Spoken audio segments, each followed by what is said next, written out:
Welcome to Man Cove Wellbeing and the My Trauma, Your Trauma series with me, Owen Morgan. I want to share my trauma journey and that of others. We will also look at the world of trauma healing, support and research, including guests who specialise in helping those overcome their trauma. My Trauma, Your Trauma is here to explore human experience.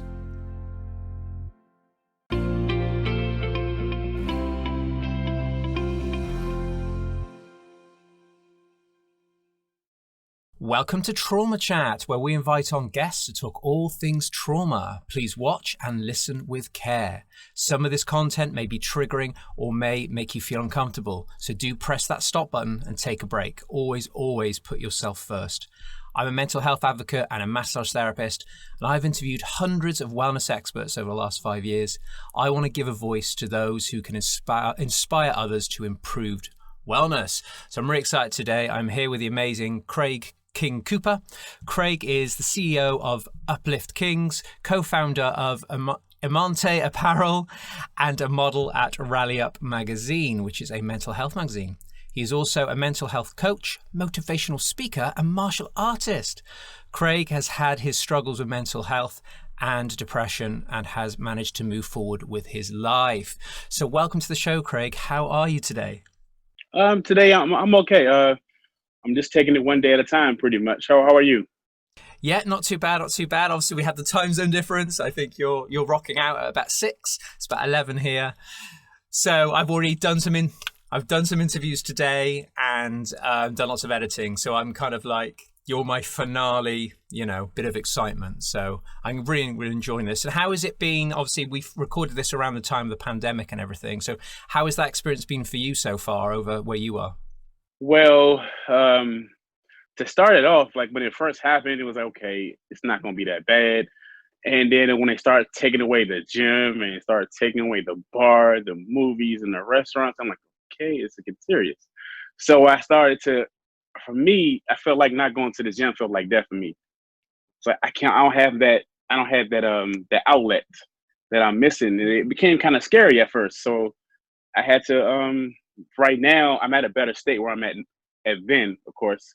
I had to buy free weights, 20 little pounds, working out pretty much. Far as the bar, I had to replace that with being in the house, so being creative. Instead of going downtown, I had to just be creative in the household, So I'm at a better state than I was before. Yeah, I think we've all found a way to adapt over time, haven't we, and got ourselves in kind of some new routines. So if you had to really mix up your workouts too to try and keep the gains going. Yeah, got to. Yeah. Yeah, it's tricky because I think most people, a lot of my friends have said they've gained weight in lockdown. So I've been frantically doing burpees and just trying to keep on it, make sure I keep the weight off. But when you've got more time on your hands, you're like, oh, what can I do? I can eat something. So that's not so good. Yeah, that's the thing. The refrigerator is right there. So it's very tempting. As far as a workout, that's been real creative. I have to really use my imagination when I pretend like I'm in a gym and put my earpods on and go to my playlist that I created where it's so loud. Okay, I got nothing but my workout. It helps me focus. I've gotten a lot better with that, even though I do miss the gym like crazy.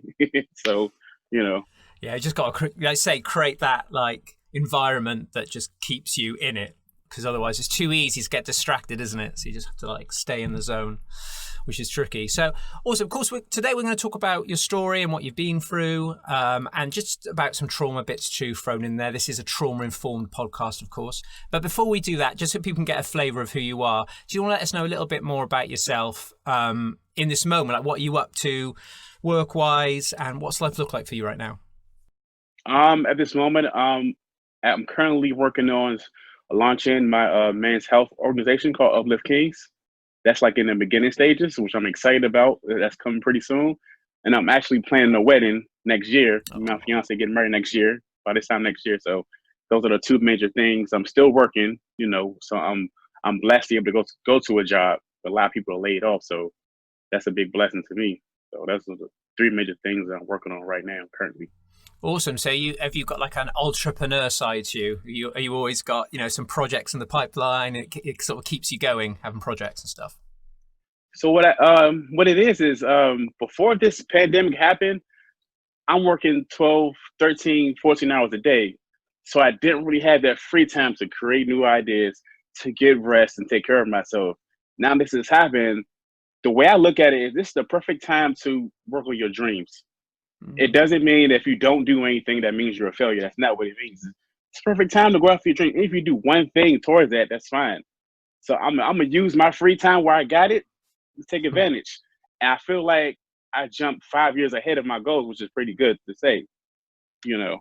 Oh, that's amazing. Yeah. I mean, everybody I'm meeting on these calls, their story has led them to become this person who has, sees the world as a bigger place. You don't get stuck in your little bubble. You want to do more. You want to reach more. You want to do more. And that's a real benefit, isn't it, to come from the struggle, I think, which is really, really awesome.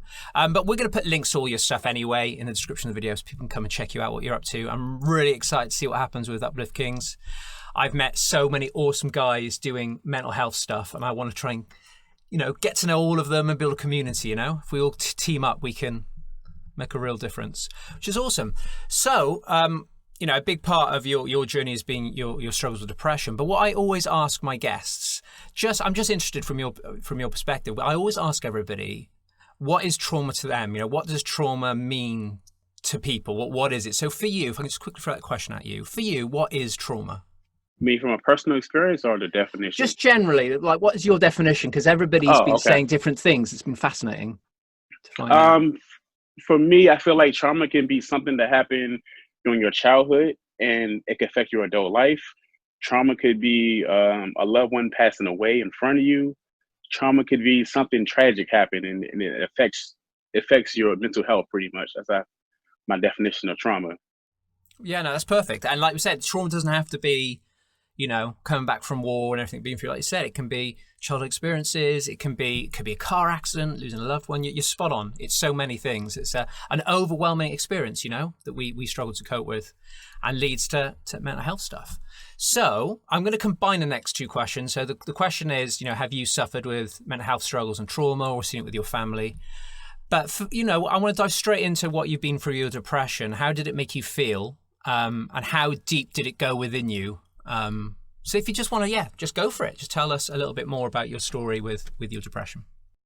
Okay, so I'm gonna answer both of those questions and kind of put in a 2-part form, pretty much. Sure. I feel like trauma for me started when I was either 3rd or 4th grade, pretty much, and I feel like that led to my depression. So, long story short, I'm in the 4th grade, and I got pulled out of class, right? And I got pulled out of class and I got put into a special ed class, right? So that's class where you're pretty much segregated from everybody else. Like, one class has 30 students, this class has 4 with no windows. So you already got that stigma like, oh, they're different.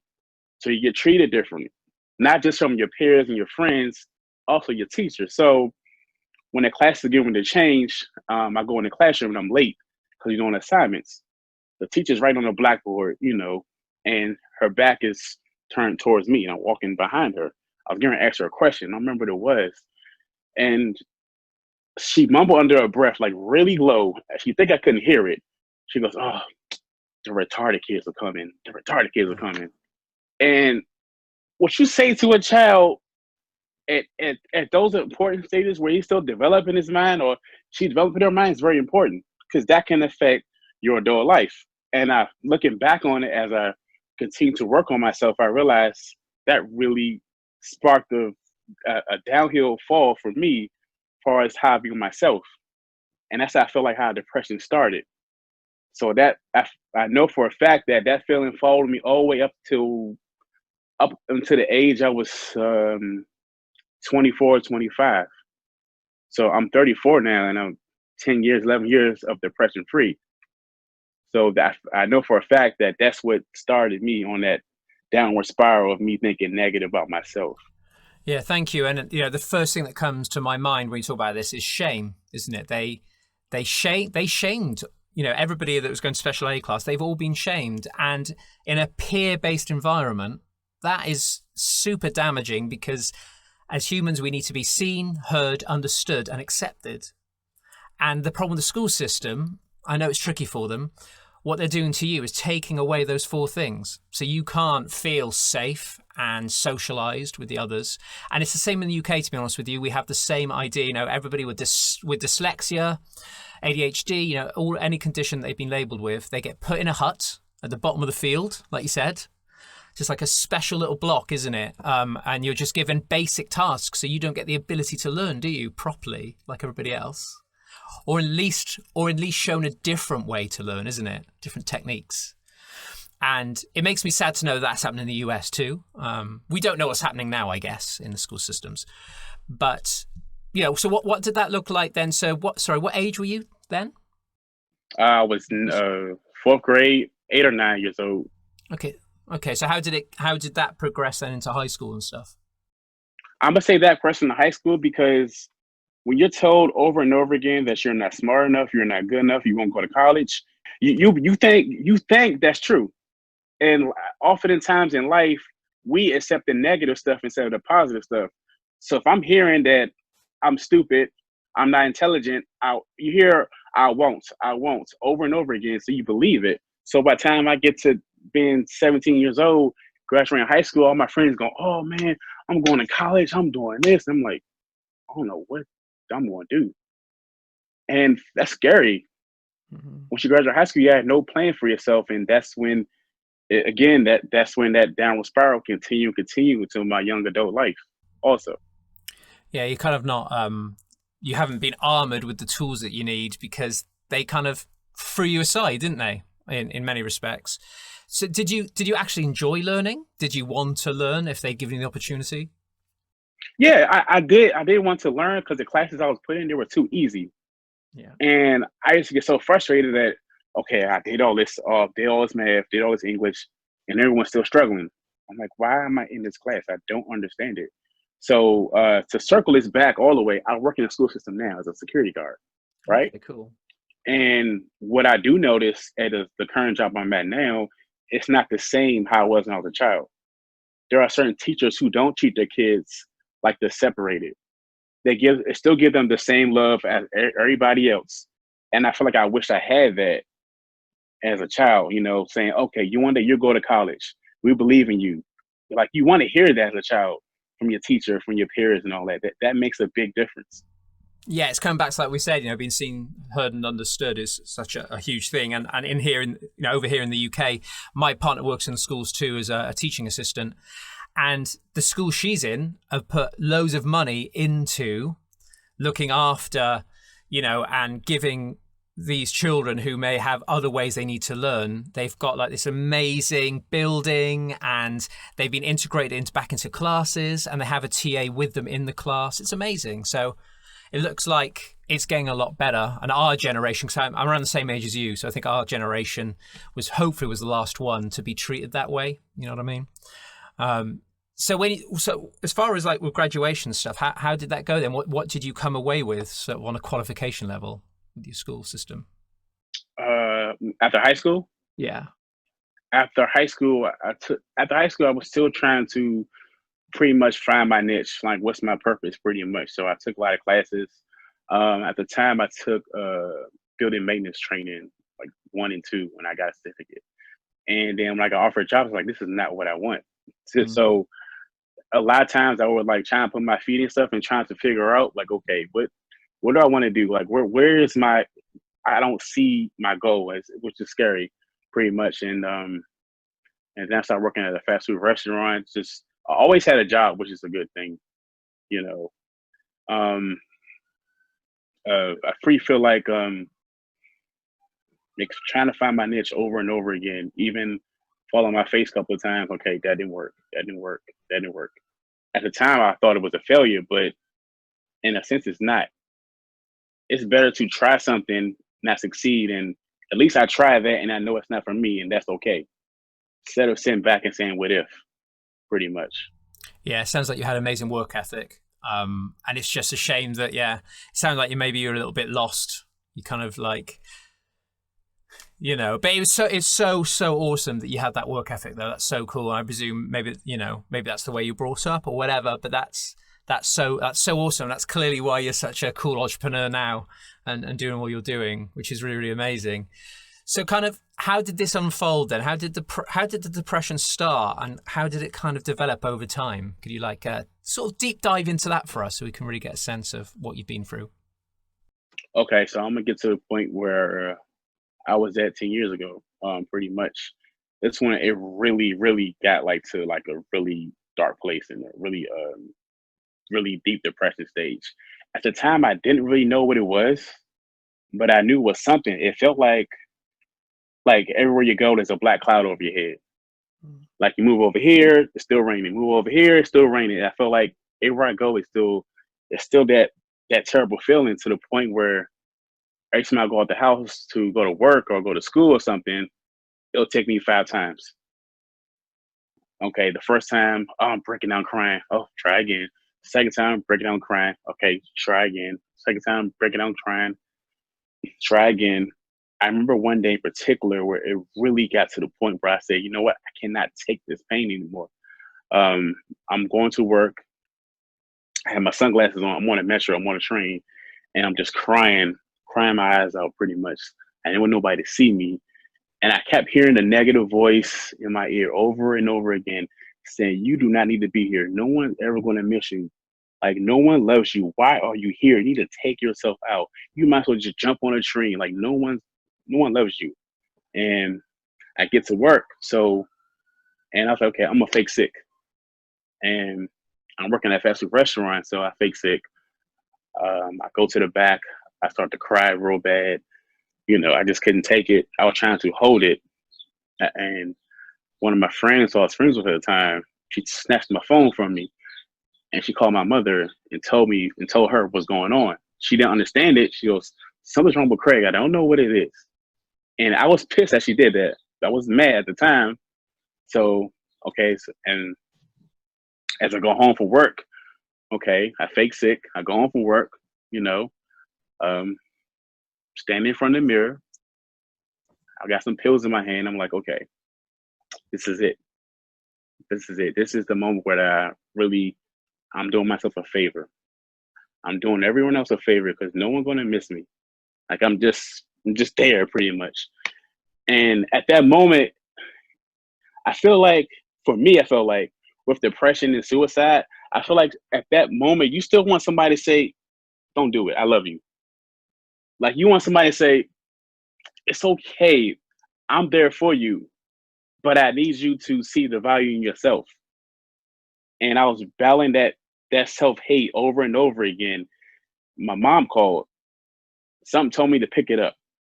I pick up the phone and she goes, boy, what's wrong with you? And I tell her what's going on, and that's when I started the process of slowly trying to it took a while, to be honest with you, slowly building myself up.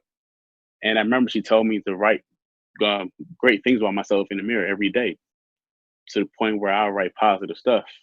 I had to flip my mind pretty much. Oh, you're not successful. No, I'm going to be successful. Oh, you're not smart. No, I am smart.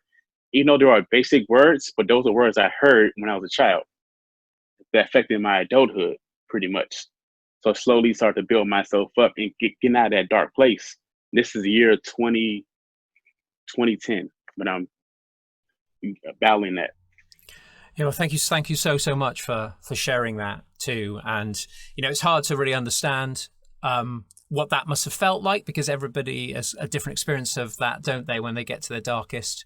And I've been there too, my friend. You probably don't know that much about me, but I've been where you've been. Couldn't leave the house, had no motivation, constantly crying, gut wrenching pain. It was all in the gut, like a real hollow sensation in my gut. So I kind of get what you're talking about, not to the point of suicide, but I feel you, and I've kind of been a little bit where you've been.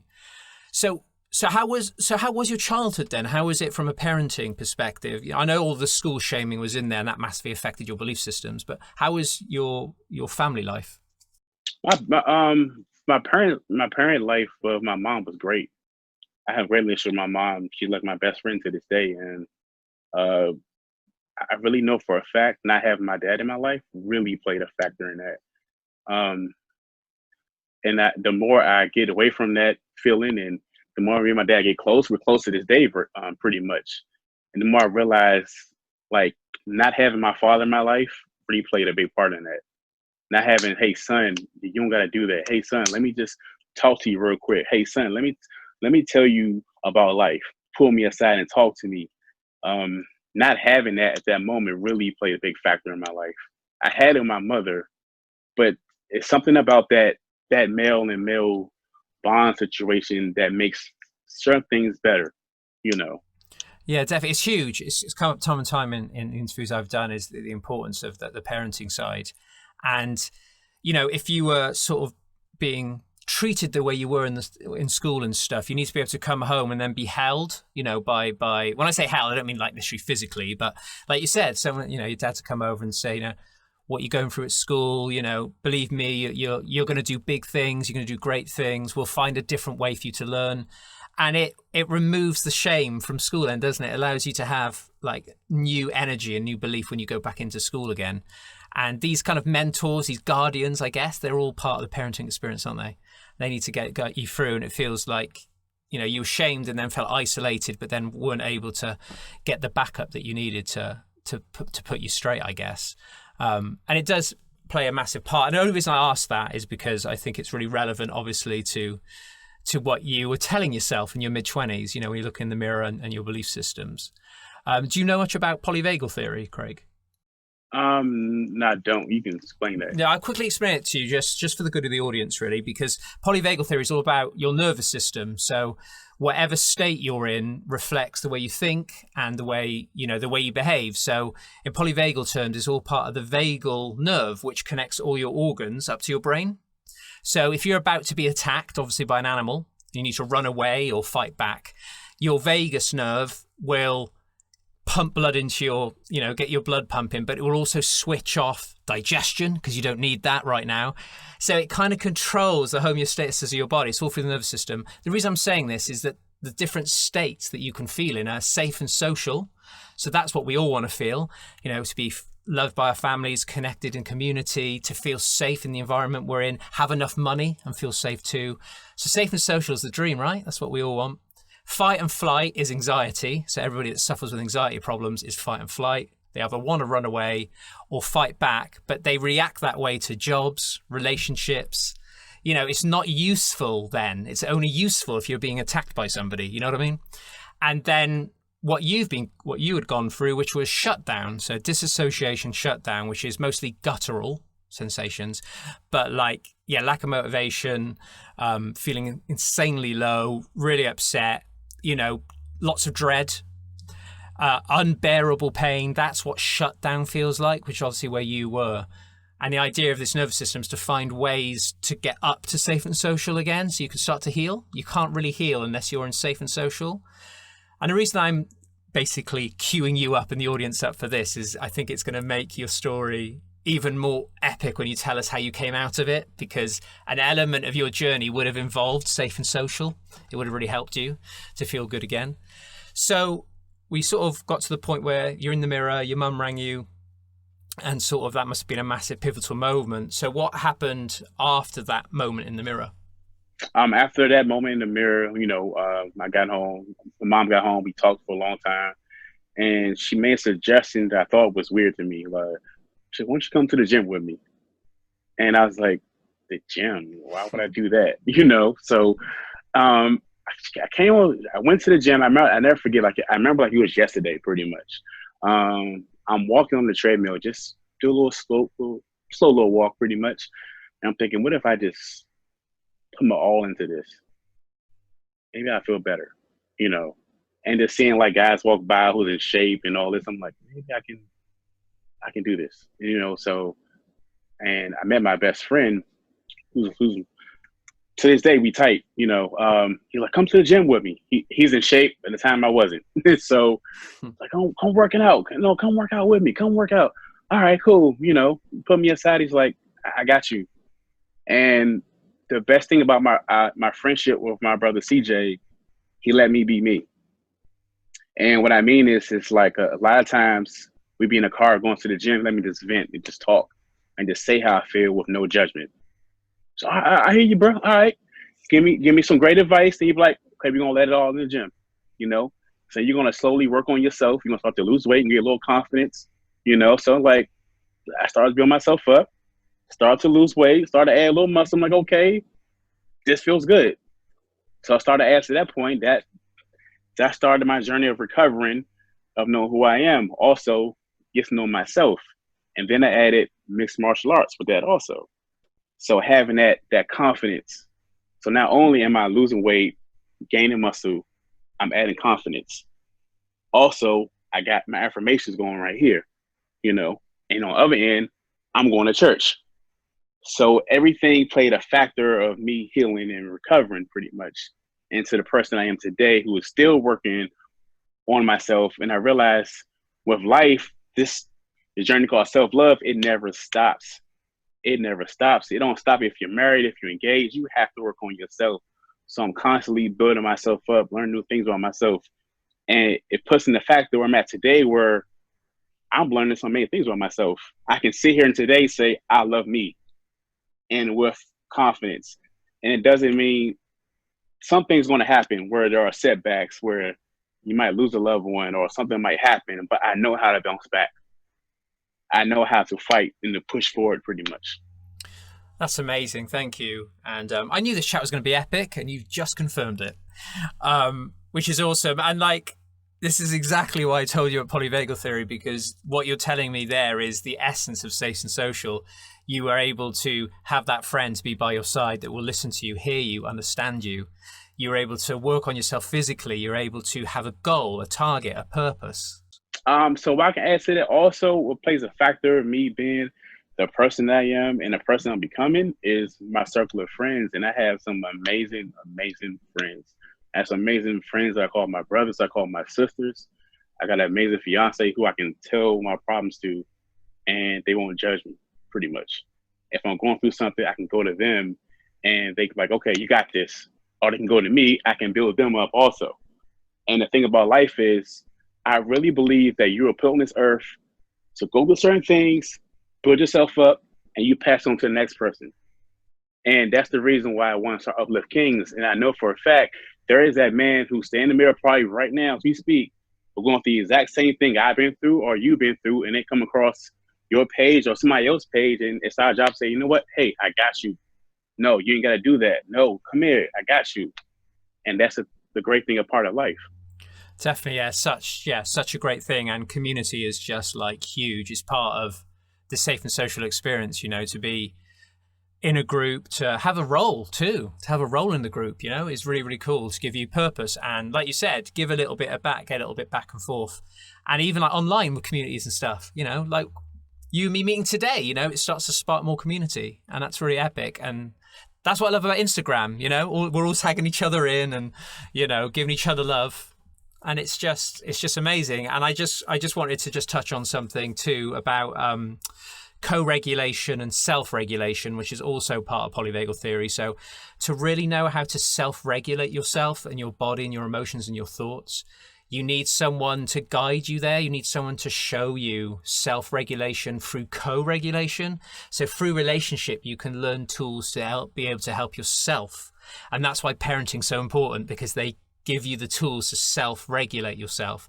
And it sounded like you got to a point where you knew more about yourself. You knew what you needed to do to make sure that you were in the right place to feel good, to think differently with your affirmations. So did you find you kind of armed yourself with loads of awesome tools to kind of keep you aligned? Mm-hmm. Yeah, I do feel like that. And I feel like I'm still adding like more tools to myself. I'm still learning new things about myself, and I'm still adding pretty much. And I still have that dog in me pretty much that I have to keep going. I'm not doing it for me. I'm doing it to help someone else out. And that's the greatest one in the world. I'm not doing it just to get money. I'm wanting to help someone else. I want to help somebody else grow. I want to help my friend who's maybe going through depression. How can I help him any kind of way?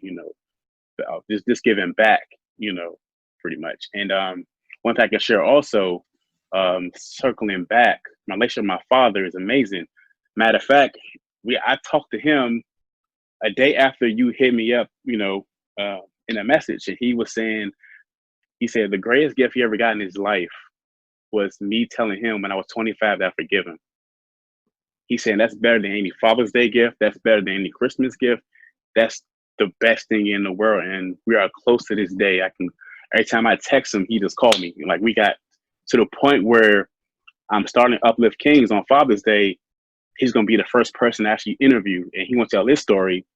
And that was about fatherhood and about forgiveness. And that's all going to come in full circles on mental health, you know. Yeah, we don't want to, the thing about forgiveness, you don't want to hold on to that hate, If you're holding on to the hate and the sadness and the loss, it's really hard to move forward, isn't it? It's always going to weigh you down a little bit. And they say about like forgiving yourself too, isn't it? Like forgiving yourself for things you may have done wrong or you think you've done wrong. Just have a clean slate and be compassionate and say, look, I've done really well. I've done really well to get where I am. I always say, like, you only ever do the best you can with the resources that you have in that moment.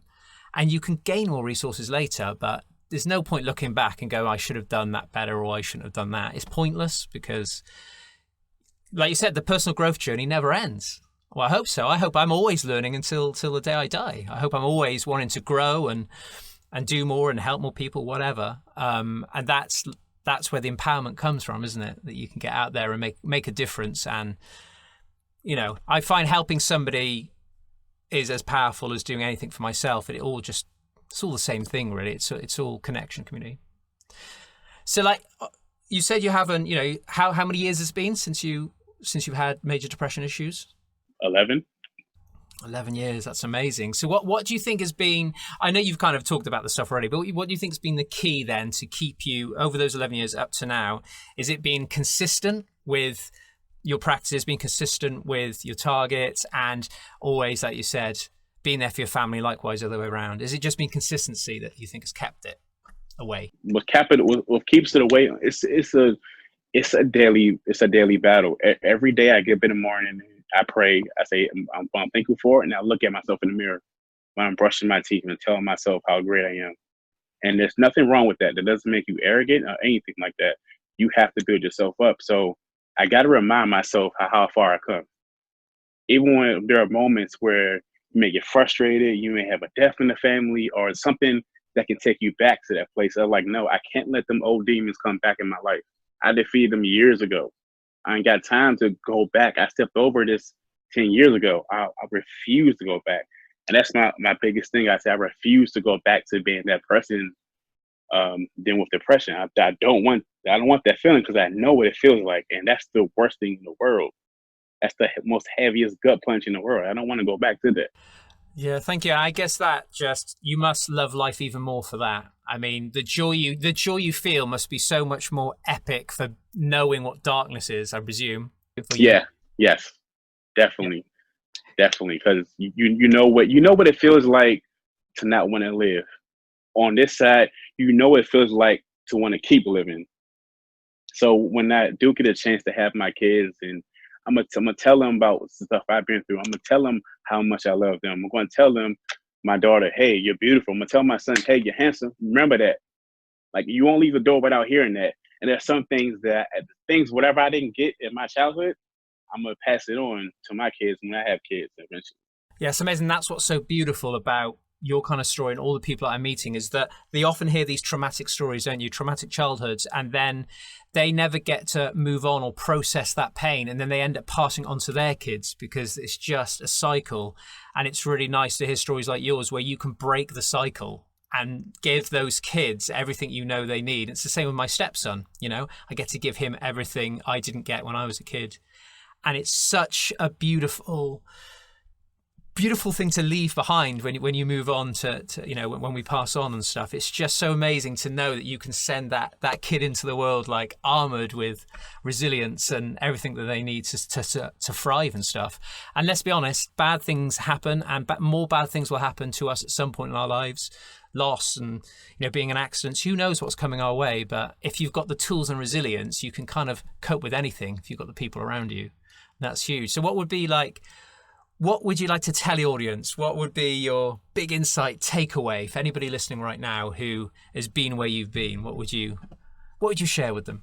My biggest takeaway is one phrase come to mind, forever strong. And forever strong, it doesn't mean like you're at the point where you're invincible. It means no matter what, I will keep going. No matter what, I will keep pushing. no matter what I go through, nothing will stop me. It means even if I go through a problem, I will reach out to other people. It's okay to ask for help. As long as you don't hit the stop button, just keep going. Even if you pause, keep going no matter what, forever strong. That means you get up every morning, you tell yourself how great you are. That means you put yourself up every single day. That means you are not stopped. You are forever strong. That's something that resonates to me every day, pretty much. Yeah, that's amazing. Thank you. And I just wanted to throw in there, if you've heard this, have you ever heard thoughts aren't facts? Have you heard that term? Because I found that was really, really powerful, that thoughts aren't facts. They come in and they go. They come and they go. And they're affected by how you're feeling, what state you're in. And we get hooked in like, oh, shit, yeah, maybe I am. Maybe I am crap. Because you believe your own bloody thoughts. So they don't mean anything. They just come and go. They are not factual. Just remember that, guys. They are not factual. You can choose how you want to hook into your thoughts at times. You can't choose what thoughts you have necessarily, but you can certainly go, well, I know that's not true. This thought's coming in, I'm a failure. Well, I know that's not true, because how would I be living in this house and keeping a job? And, you can't take one thing that you didn't quite pull off and go, I'm a failure. That's just a thought process. No, you can't get hooked into that.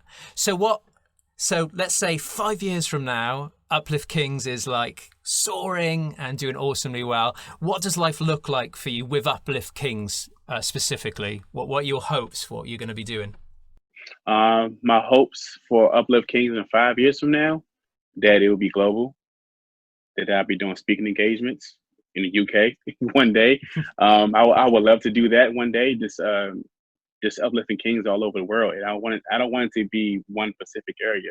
I want it to be all over. We do speaking engagements. We do charity events. So many things can happen with that. We do podcasts. We do so many things. I feel it in my bones that I know for a fact it's going to be successful, and I won't bet against it. I feel it 5 years from now, this will be great. And I remember this conversation and say, thank you, brother. Appreciate that. Well, just as well, we're going to record it and stick it on the internet. So you can't, it's always going to be there to find, which is really, really cool. Cool, and I guess, cool. like you said in this interview, you want guys that are looking in the mirror right now, like you were, to know that Uplift Kings is there, Man Cove Wellbeing is there, Breaking Barriers Australia, Man Talk TV. Those places are there, aren't they, for them to check out and hopefully feel held by that community of guys and girls too. We're not saying 100% just guys. Obviously, we want to help all of the amazing ladies out there too. But right, that's absolutely amazing. So, is there anything else you feel like you didn't say, or you're happy with how we've gone through this? I'm very happy how we're going through this, and again, I just want to say thank you. Really, thank you. Yes. No worries. It's been an absolute pleasure to talk to you, and your energy and your drive and your charisma, you're going to be absolutely fine. They're things that you can't teach. You just have them from experience. So I'm so excited to see how you get on. I'm going to be watching with a lot of interest. So how's best to sort of like hook up with you? Is Instagram your main platform for people to check you out? Yeah, Instagram is my main platform right now. My personal page is, let me get this right, because I just changed it. I am Dark Superman. That's my personal page. As far as that's more of like a fitness and motivational, pretty much. Uplift Kings is coming soon. That's Let's Uplift Kings. That is on Instagram also. Sure, and they have Amonte Apparel also, which is a clothing company and a mental health company with my fiance. Yeah, it's amazing. Some of your post stuff on there is great. And I guess at the end of the day, if I'll put a link in for I Am Dark Superman, and then I've seen it, so they can click on that, won't they? And they'll see all your other accounts, won't they, attached to that? So they'll be able to check everything out. I'll put all the links in the description anyway. So I want to thank you so much. Thank you so much for coming on today, mate. Really, really appreciate it. Really, really hope this helped people at home. And yeah, hopefully we'll meet again and we'll do some more stuff together. We definitely will. Yeah, thank you so much. I'm going to show you lots of love online. We'll post this out everywhere, and let's get your message out there, man, because it's a really, really good one. So thank you, my friend. All right, thank you. All right, good talking to you. Cheers. Let's do this again. All right. Thank you, everybody, and we will see you for another episode next time.